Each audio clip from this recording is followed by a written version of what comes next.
Hello viewers, welcome to on tour travels. आज मैं आपको हरिडम घाटी की सैर कराऊंगा और उसी रास्ते आता है एक सुनसान सा जंगल जिसका नाम है पथुरनाड़ा और ये लगभग 5 किलोमीटर का होता है।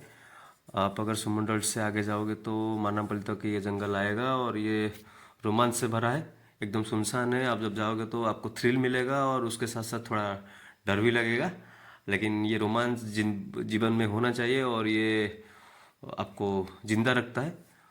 एंड डोंट फॉरगेट, डर के आगे जीत है। सो डरते रहिए, जीतते रहिए और जीतते रहिए।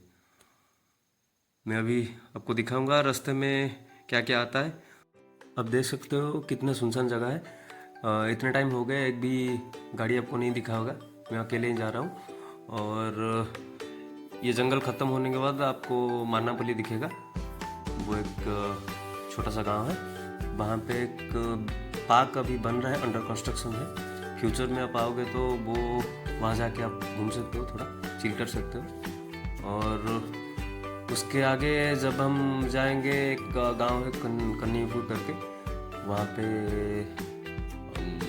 मेरा तो एक अच्छा सा मेमोरी है वहाँ पे। मेरा जो 10th का एग्ज़ाम हुआ था वो उसी जगह सेंटर हुआ था। हम जाते थे बचपन में, दोस्त लोग मिल के जाते थे, सब मिल के गाड़ी में जाते थे। रोज़ गांव से वहाँ जाना आना होता था और से वापस आते थे। और उसी टाइम एक अलग ही जुनून होता था, मज़ा भी आता था। और उसी बीच दोस्तों के साथ मजाक मस्ती, वो दिन तो बहुत मिस करते हैं। ये देखिए, ये है स्कूल, यहाँ पे हमारा 10th का सेंटर हुआ था एग्ज़ाम। मैं ऊपर बैठा था, ये जो घर दिख रहा है वो दूसरे विंडो के पास बैठा था मैं, तभी थोड़ा अलग था यहाँ का नज़ारा। अभी आ गया हूँ मैं केशपुर। यहाँ पे एक टोल गेट है, पूरापुरी कहते हैं, पूरापुरी टोल गेट। ये देख सकते हैं 500 मीटर दूर है यहाँ से। और टोल गेट क्रॉस होने के बाद आप जब जाओगे आगे तभी आएगा हरिडम घाटी, जहाँ पे मैं आपको दिखाऊंगा चिलिका और जंगल का नज़ारा। वहाँ पे एक मंदिर भी है। Hello and welcome to my channel guys. आज मैं हरिडम घाटी की सैर में आया हूँ। एक्चुअली क्या है ना, मैं आया SRP नंबर लगवाने, तो रास्ते में ये आता है हरिडम घाटी, तो सोचा मैं उसका भी थोड़ा शेयर करा दूँ आपको। अभी चलते हैं, देखते हैं कैसा है। और इसके जो नज़ारे हैं ना, वो सचमुच में दिल को लुभाने वाले हैं, आपको ये बहुत पसंद आएगा। वहाँ से चिलिका का झलक भी। मेरा गाड़ी का SRP लग गया है और अभी मैं लगा के घर के लिए वापस जा रहा हूँ, तो सोचा आप लोगों को जो रास्ते में आता है हरिडम घाटी, उसका थोड़ा नज़ारा दिखा दूँ। अब दूर से थोड़ा देखिए कैसा दिख रहा है।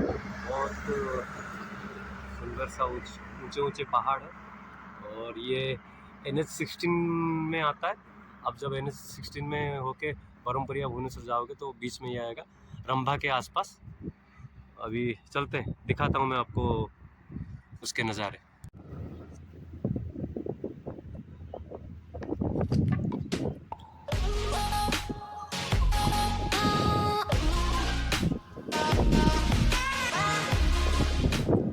चिलिका का नज़ारा देखिए, यहाँ से एकदम मस्त दिखता है। आप चिलिका का आनंद ले सकते हो, वैसे दूर से, पास से नहीं, लेकिन आपको दिखेगा। आपको अगर कोई सिनेमैटिक फ़ोटो वगैरह लेना है, वीडियोस वगैरह बनाना है, तो ये एक अच्छा जगह है। और आप उस तरफ देखिए कैसे गाड़ियाँ ऊपर जा रहे हैं और प्रकृति का भरा पूरा संपद है यहाँ पर। देखिए कैसा दिख रहा है नज़ारा, आपको बहुत खुशी मिलेगी। अगर आप बरहमपुर के लिए जा रहे हो या फिर बरहमपुर से भुवनेश्वर के लिए जा रहे हो तो आपको ये बीच में आएगा। थोड़ा टाइम के लिए अगर आप चिल करना चाहते हो तो यहाँ पे रुक सकते हो। यहाँ से आपको अगर कोई सिनेमैटिक फ़ोटो वगैरह लेना है तो ये एक बहुत अच्छी जगह है। बहुत से ऐसे प्रॉप्स मिलेंगे आपको जहाँ पे आप अच्छे अच्छे फ़ोटोज़ ले सकते हो। अभी मैं उसी स्पॉट में आ गया हूँ जहाँ से आपको चिलिका का बहुत लुभावना नज़ारा दिखेगा। और ये देखिए रास्ते का उस तरफ है और यहाँ से चिलिका बहुत अच्छे से दिखता है। ये बड़ा घाटी है और आप यहाँ से बहुत अच्छे से फ़ोटोज़ क्लिक कर सकते हो। यहाँ से पूरा क्लियर दिखता है चिलिका। और दूसरी साइड आप देखिए, आप देख सकते हैं वो गाड़ियाँ ऊपर उठ रहे हैं। इसको हल्लामुड़ो घाटी को सानो घाटी भी बोलते हैं। ये यहाँ पे दो है, सानो घाटी, बड़ा घाटी। ये है वो मंदिर जो राह चलते मुसाफिर और गाड़ियों की रक्षा करती है।